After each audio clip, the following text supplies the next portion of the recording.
Hi, my name is Marcy Bergen. I'm the Member Services Coordinator here at AFSA.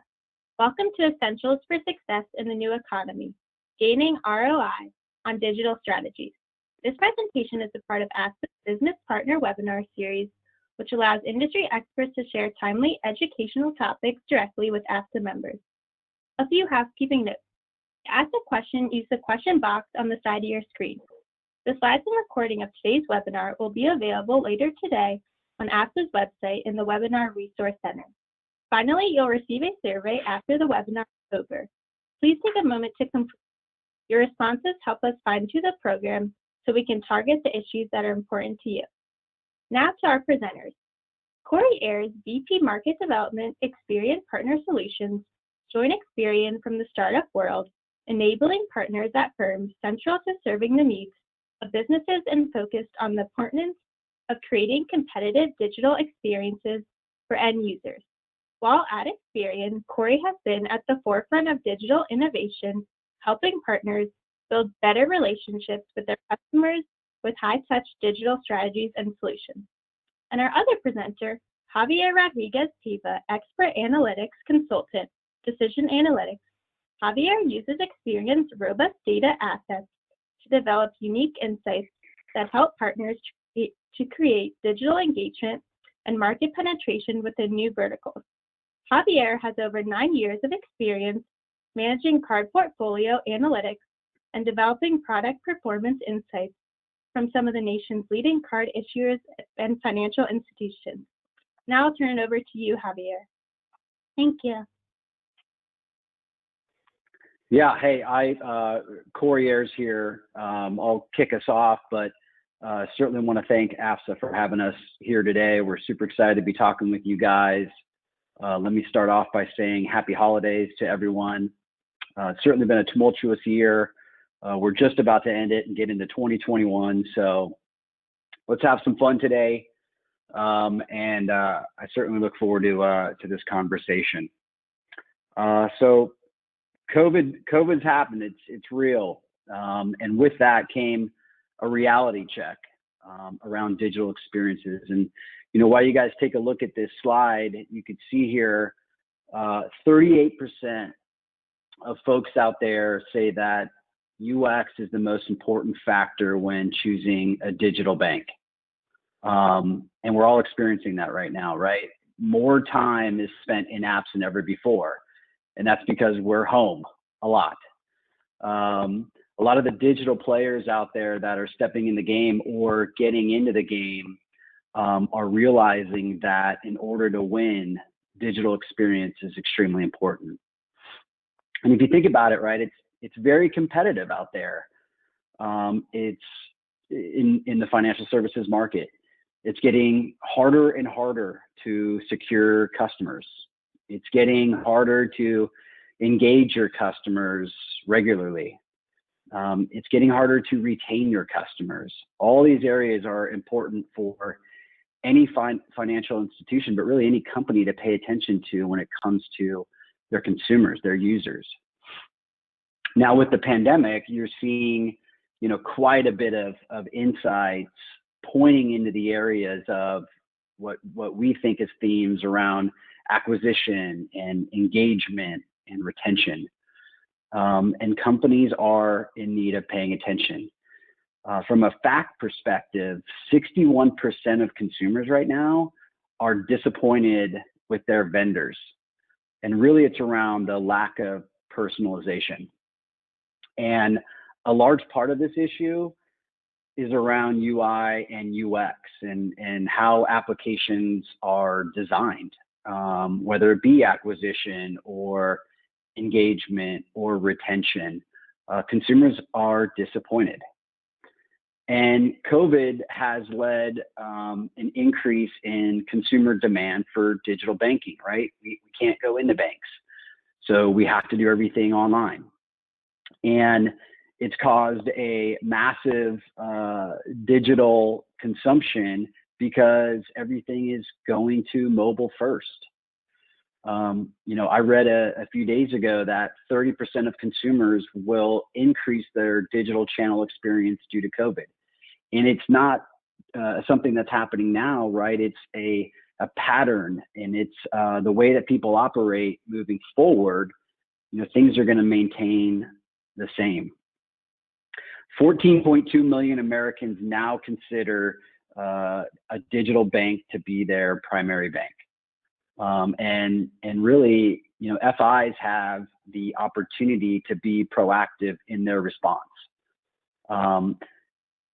For a while there, if you look at the priorities with these FIs, certainly digital experience was on it, right? But it was lower on the totem pole. Due to the pandemic and due to market demand, it's higher. And we're seeing it here at Experian. FIs, to us, really need to look at their digital experience and address these three areas. One, add an automated personal experience to your application. And I'll talk a bit more about it, even from a personal experience shortly. Improve your workflow efficiency. So when a user or consumer jumps into the application, make it seamless, make it a delightful experience. And then last, create a multi-channel client communication. That doesn't always have to be technology driven. Whether it's a chat feature, it's alerts, it's emails, it's in-app messaging, it's customer service. Think of how you approach your communication with your consumers in a multi-channel facet. Javier, I'm going to turn it over to you to give some insights with data around our topic today. Sure. And happy holidays to everyone. I want to echo Cory's comment. Thank you, everyone, for your attendance. I actually want to cover three big trends of interest for the financial services industry. Number one being acceleration in digital channels. Number two being increased concerns about financial wellness and fraud. And number three being the unabated demand for credit. So let's cover the highlights. Let's start here with the first topic, acceleration in digital channels. First, just to level set, the shift towards digital financial services and whatnot has been happening for a number of years already. So if anything, COVID has really hastened timelines, but we're not talking about something that's fundamentally new. However, now this actually resulting in the urgent need for banks to stay competitive by delivering personalized digital experiences via online and mobile. And what I'm going to present you here is some data that really shows this trend.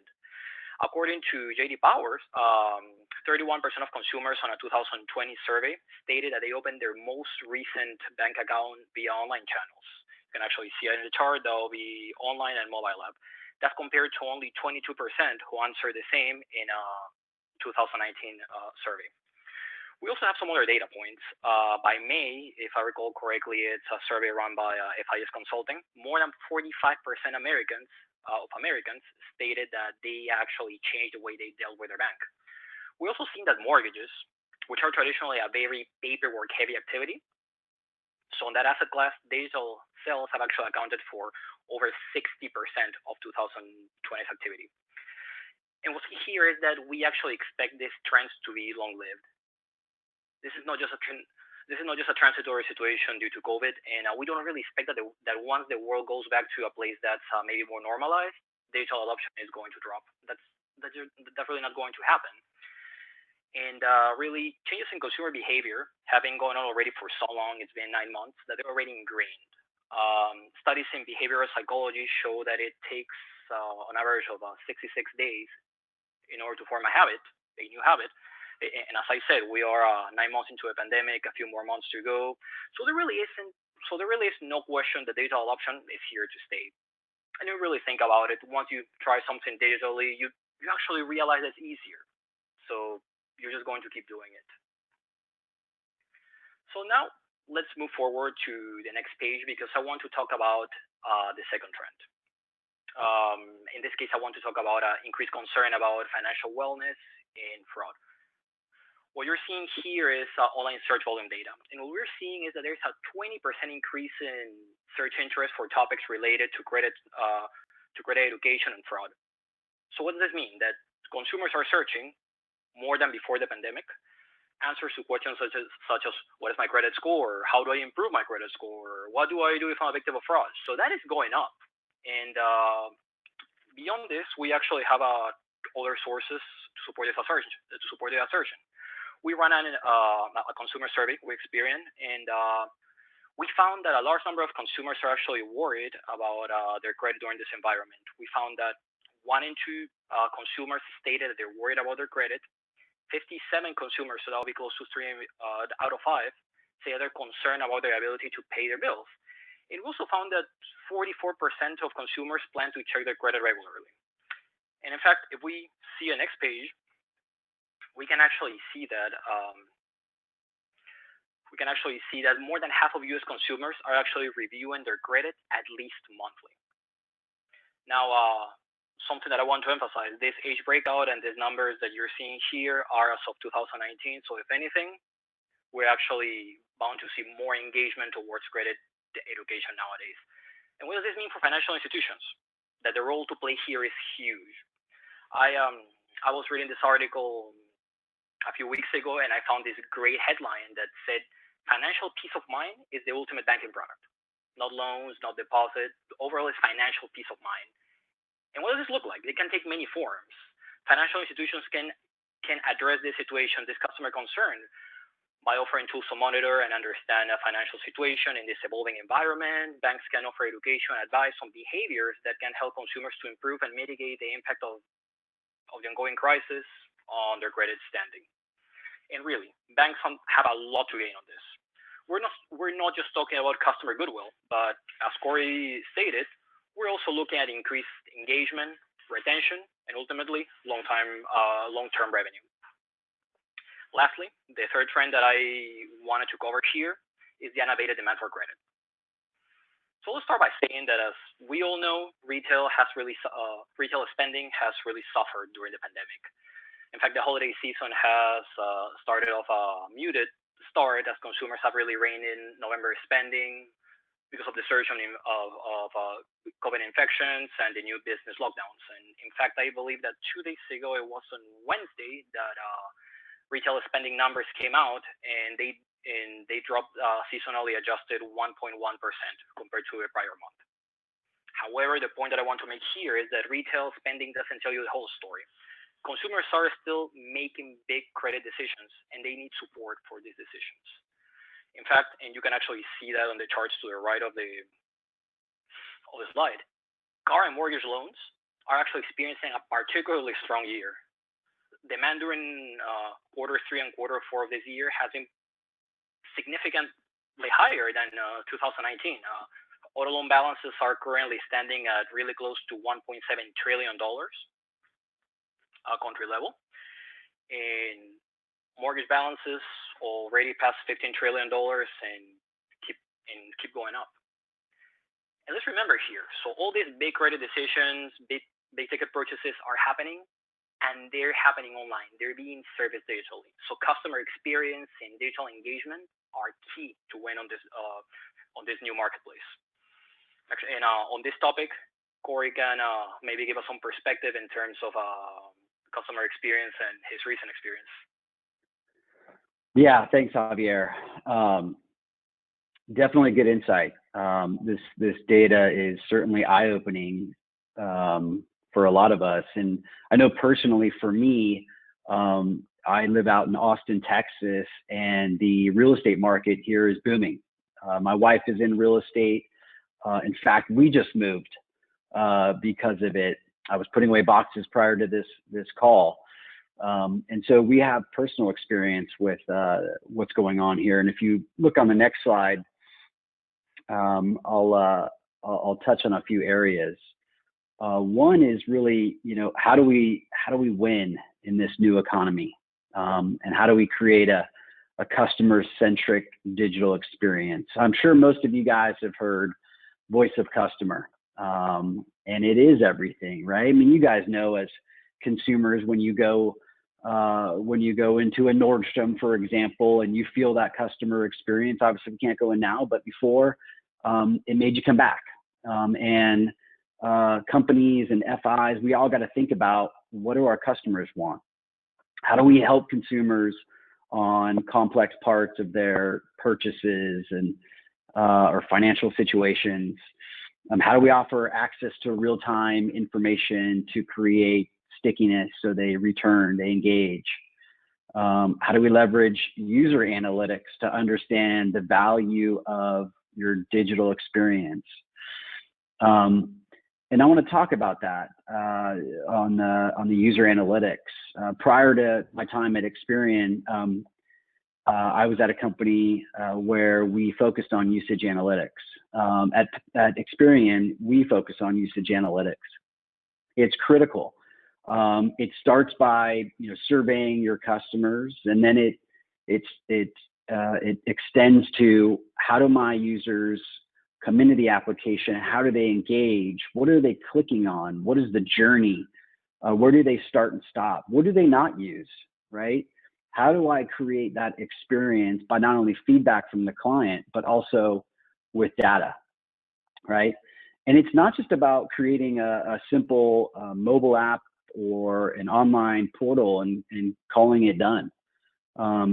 Businesses need to leverage technology to better understand their customers' needs and create digital experiences that are delightful. But it's also about servicing these customers as well. On the next slide, on how to lead the market and offer up personalized digital experience, there's a couple areas. One, alerts are critical when it comes to your digital touch point. Again, we all know it from a consumer perspective. Take your Instagrams and your Facebooks, you see that little number, you see that alert, that ping that draws you in the app. It's critical. When you are looking at the future of technology, everybody's talking about machine learning and AI, and how do I take this data, this rich data, and how do I act on it, right? How do I create action for all the analytics that I'm capturing? And then how do I find partners to deliver new experiences quickly? I had a friend of mine who recently wrote an article in Forbes about collaboration. I know for us at Experian, an integration strategy is important, but for all the FIs out there, it's critical. There are a lot of up-and-coming startup fintech applications out there. There's a lot of analytic companies out there. An integration strategy that you can leverage third parties to bring value to your clients based off their feedback is critical. And kind of going back to that customer service, it's not just technology, it's people. If you look at the bottom here, people remember bad experiences for much longer than good ones. And I can tell you, I had a vehicle where I was a part of a credit union, and that credit union's digital experience was not as great as you would like it to be. But the harder part was really around the customer service. So when you needed something because you couldn't get it inside the application, either you couldn't find it or it wasn't there, you're picking up the phone, right? And you're wanting to talk to a person, and that person has to bring the same, customer service, voice of the customer experience to the consumers and users. And I got to tell you, it was a poor experience that made me ultimately leave and sell the vehicle and move on to a different provider. And I know many of you have experienced that in different ways, but that is critical in leading the market. Next slide, please. So how do you optimize your digital engagement in financial services to stay competitive? We look at it in this way, right? We offer credit education and identity protection services, and we've got simulators and videos and dynamic content to engage the clients. We've got alerts, and I can tell you, I just had one the other day when I was about to close on my house. I had a fraud alert hit me up, and I couldn't believe the timing because we were supposed to close that day. And then later that day, I had to do a wire transfer going into my bank, and that wasn't easy. And it just, I'm thinking about this webinar that's coming up, and I'm experiencing it myself, and I'm frustrated and challenged. We have pre-fraud awareness. I think that's key, especially for someone like myself who is making a big purchase.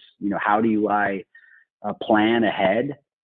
And then custom in-app offers for the right product at the right time. We're all, shopping out there for different things. Obviously, it's the holidays. We're shopping a lot right now. But how do you get those types of programs inside your application that draw customers or users to purchase more of your product, to engage with other products that are inside your application, et cetera. Javier, what do you think about all this? I'll turn it back over to you. Sure. Okay, let's move to the next page. And as we would mention, banks and financial institutions in general have a lot to gain by deploying and fine-tuning these strategies. And once again, we're not just talking about goodwill from their customers. We're talking about retention and long-term revenue. And our data shows that. We're proud to say that our partners see excellent results, especially those in the financial service vertical. What I'm showing you here are subscriber retention rates, and what you're seeing here is that we're actually seeing retention rates in the high 90s for great education and identity protection programs offered by our partners as a free benefit to their customers. And what's probably even more interesting and more compelling, if you look to the right, you can actually see retention rates in the 80s and even in the low 90s for great education or identity protection programs that are cross-sold by our partners to their customers. So we're not just talking about a driver of loyalty. We're actually providing a direct revenue stream that works and works well. So Cory, let's bring us home. Yeah, let's bring it home. All right, next slide. Okay, bottom line of this time with one another. Good brand experiences lead to ROI and can unlock new sources of revenue.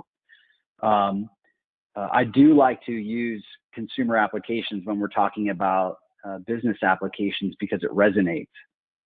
And I'll read the slide, but also kind of go back to the personal side. Peace of mind is the ultimate financial services product, right? Customer satisfaction trails revenue growth. Trust creates confidence.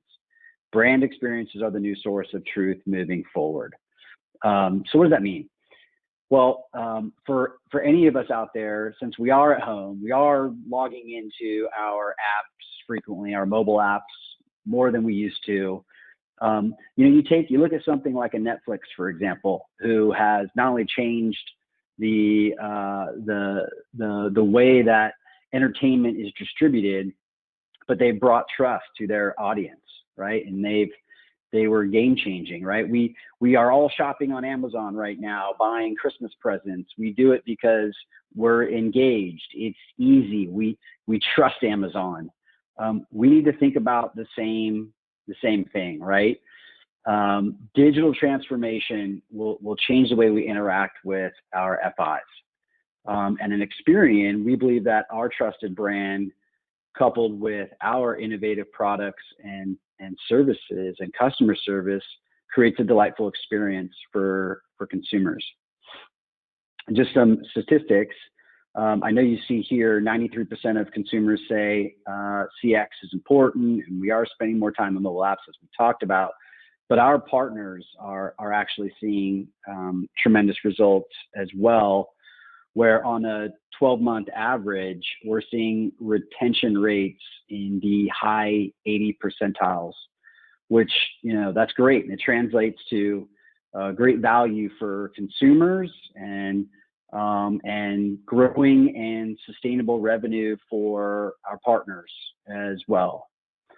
So if I had to leave you with anything as far as coming back full circle, UI, UX, the digital experience is extremely important these days to acquire, to engage, and to retain your consumers that you work so hard to get and service. It's critical to how you will lead in this new economy. While COVID's at the tail end, we hope, the way that we operate, the new norm is going to continue. So we have to pay attention to that. Customer service is not just about your digital experience. It's a big part of it, but it's also critical how you service your customers alongside your digital experience to build that trust with your users so they come back, they buy more, and they're delighted with their experience with their vendor. So definitely open up to questions. Hopefully that was helpful, and certainly appreciate the time. Thank you, Javier and Cory. We have a few questions. The first one's for Cory. Cory, given your experience in the startup world, what do you think the most important part of the digital experience is for financial services firms? Yeah, I mean, having been a part of a company that's focused on that area, one, get to know your customers, get feedback. You know, we startups have user conferences, but so do large organizations. We just had a conference with our customers more around thought leadership, but the idea of it was to also understand, you know, what do we need to be doing now? What do we need to be doing in the future? What's working? What's not? On top of that, I would say layer technology that helps you understand your clients, right? Look at what usage analytics software can do for your organization so that you can understand how you got your clients, but then where do they go inside your app? Where are they spending most of the time? What are they clicking on? What are they not clicking on, so you can sunset that stuff and focus on the things that are working? That would be where I would start. Great, thank you, Cory. This is for Javier. Can you describe what you think will occur with pent-up demand you have mentioned for financial services? Okay, so in terms of pent-up demand, I see this playing in two aspects. One, you have the pent-up demand in terms of retail spending, because we're actually seeing that retail spending went down. That one is, like, you can actually see it in the curve going down. Businesses are locked down, so there really aren't that many places to spend money at. Business restrictions start relaxing, you're going to see some normalization in terms of spend, which is what I alluded to in terms of pent-up demand. And there's also the second aspect of auto and mortgage that we're already seeing in terms of increased demand. Great, thank you. The next question is for Cory. If you are new to these types of services, what can you do to get ahead of the learning curve to bring them to market, especially if it's a new product category for your company? Yeah, I mean, there's a lot of services out there, right? Not only is there folks in your network that are probably doing the same thing, I would certainly reach out and talk to folks in the industry, whether it's thought leaders, your peers, other organizations that have world-class experience or world-class service. I would, again, I think a lot of the software programs out there, a lot of the service-oriented firms out there have a wealth of knowledge on how to go about this. And I would reach out and leverage those experiences. And obviously here at Experian, you know, we're going through that. So I would encourage folks to reach out to us to learn more about, you know, how do we go about that. So. Great, thanks, Cory. This is for Javier. Javier, you mentioned that consumers are really showing more concern about fraud right now. Has Experian seen an increase in that since COVID? Absolutely, and I can share maybe 2 points of view. One of our main solutions actually monitors the dark web and really looks whether our subscribers' information is being traded in the dark web. So if you're a subscriber and you enroll in that solution, we're constantly monitoring and making sure that your social security number is not being sold there, your credit card, so all those type of attributes. We are seeing a significant year-over-year jump of in terms of information being traded in the dark web. I cannot remember the number right now, but off the top of my head, we are looking at an increase greater than 200% year-over-year. So that will be number one. Number two, part of our services also include they cover restoration services, right? So we have a call center in which if you as a consumer believe that you're a victim of fraud, you can call there and we'll assist you restoring your identity and mitigating the damage. We are seeing a significant increase in activity post pandemic. Well, I should say during the pandemic. Great, thank you. Looks like that's the end of our Q&A. I just want to say thank you so much to Javier and Cory and Experian. Just remember the slides and recording of today's webinar will be available in AFSA's Webinar Resource Center. Javier and Cory, if you want to end with any concluding statements, thank you so much. Yeah, just thank you for your time. Happy holidays, everybody. Stay safe out there. Likewise. Thank you. Have a good one.